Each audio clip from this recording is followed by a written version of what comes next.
execution story. Did you hear that from? You never heard that from Grandpa Julian. You heard that from? I never knew Julian. He died I think shortly after Jim was born in 1933. Jim was born, so I never knew him. So how did you hear the story? Well, let me think. How did I hear it? I heard it from my dad, but my dad told the story of before his father came to the United States from Norway. He observed an incident that really shook him up, and this is what it was.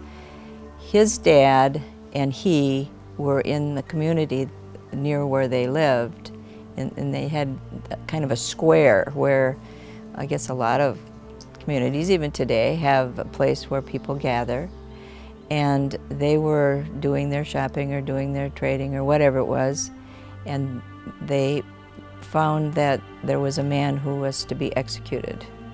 And I don't know anything about what the man did or why he was killed, but Grandpa, my dad's father, told Dad about this.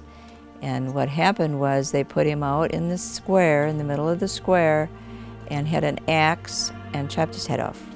And what my dad, I can remember so well, my dad telling about the blood squirting out of the remainder of the body with the head in the basket, and the gruesomeness of this, and of course another memory that was just unreal. I mean, scary and awful. And it didn't come down like a story that was told because Julian thought it was, entertaining. No. It was something they came upon, and he was appalled, really. It wasn't something they even knew about, as far as I know. They didn't go to the square to observe this. They were just there, and here they were executing this man.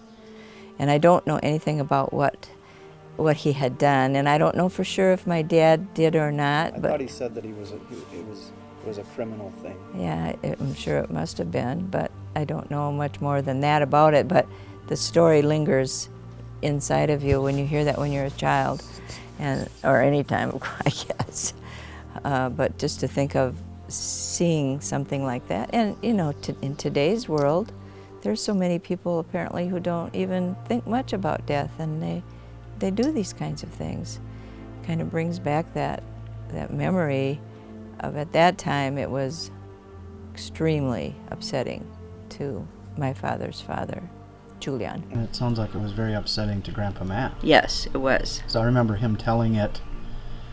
I mean, I don't remember the specifics very well, but I remember him being very affected by it too. Yeah, I think he was.